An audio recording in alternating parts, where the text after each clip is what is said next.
Alright, so this is a PJ trailer. It's a 6x10 or 7210, and I'm going to do a review again. Now if you recall, or if you watched any of the other videos on this trailer, I've had a rear signal light replaced. It was LED. That didn't work. I also had a marker light on the passenger side of the trailer in the back there that also was not working, that I had replaced. Anyway, this has been a couple weeks now, maybe, yeah, I'd say a couple weeks, where I keep blowing the fuse for the clearance lights on the trailer, and that blows in the truck, and then it's really hard to get to, so I upped the size. I went up 5 amps, and last night it blew again. Everything else works. Trailer brakes, turn signals, brake lights, everything else on the trailer works fine, but the clearance lights keep blowing out the fuse. So I called the dealership I bought it from to ask, what it possibly would be. Well, you probably got mice or something chewing on it. I'm like, well, it's kept inside, it's not outside, that's not possible, there isn't mice in my building. Well, you'll have to start checking all the lights. And I said, well, is it under some sort of warranty? Well, there's only a year warranty, which I looked it up. I still have about 15 days before this thing is out of warranty. But with the lackluster service that I was receiving over the phone, I was like, I'm not taking it in. Because even buying the trailer, they were just not very nice people to work with.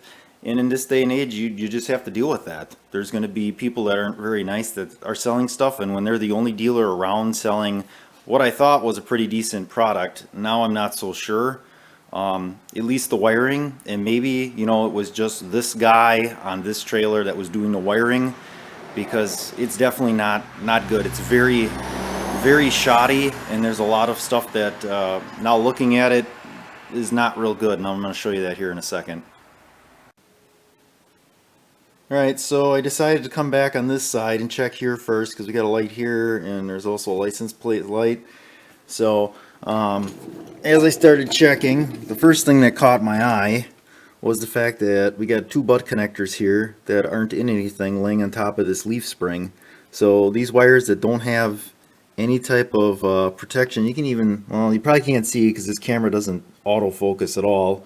Time for a new camera, but there's already rub marks on the wire. It's not through the coating, so obviously this needs some sort of wire loom or something. And even on the spring here, you can see there's a shiny spot. That means the wire's been rubbing on there.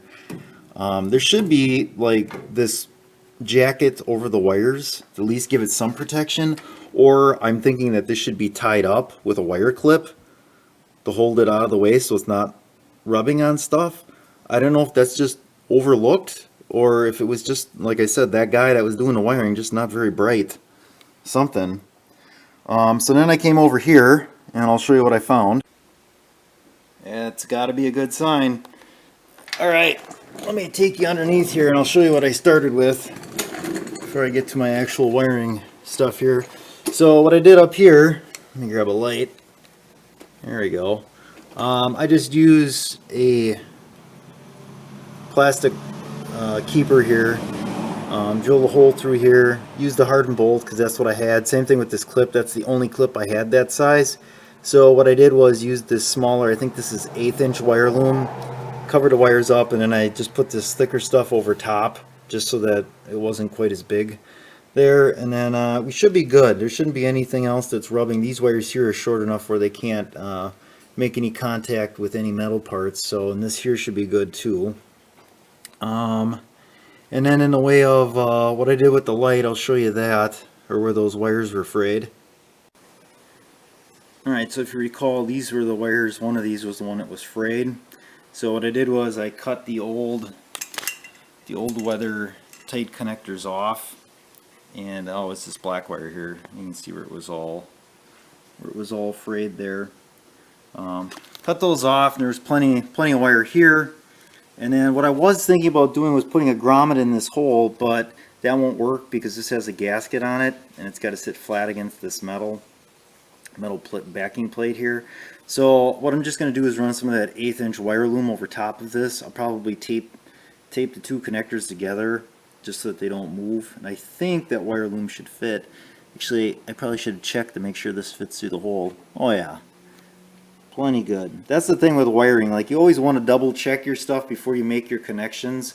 Like in the old days when you'd use the connectors that were non-weather tight and you'd have to put shrink wrap on, you always have to make sure you did that first, otherwise you end up cutting your connector off or just taping it up with electrical tape. So I'm pretty sure, I'm about 99% sure that this was the issue with the wiring. We should be good after that, and then I can go and buy another fuse and fix the truck, and we should be good to go here with the wiring. So this trailer has definitely been a learning experience, though. Definitely a lot of stuff learned about wiring and all that type of thing, and just trailers in general, I guess. So, alright, I'll show you here once I get it all put back together. Alright, so there it is.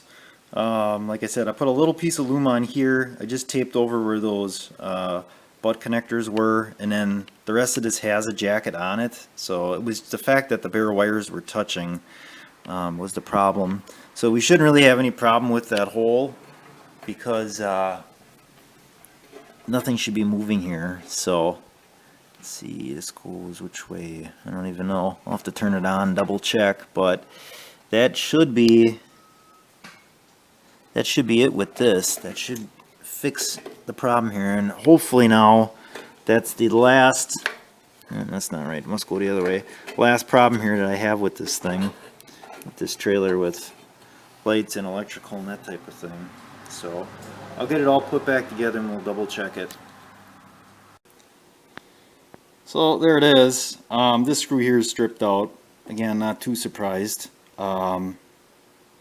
I could have probably just as easily eliminated that light because I don't have a license plate for the trailer because it's not licensed above the weight or whatever.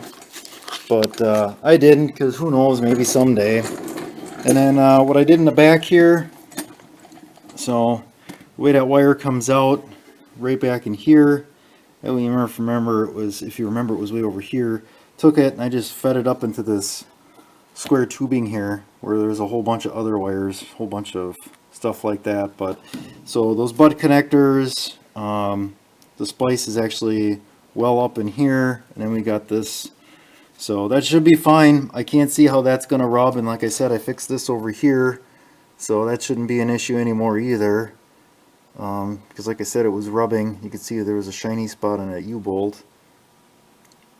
So alright, well, we're going to call that a complete project.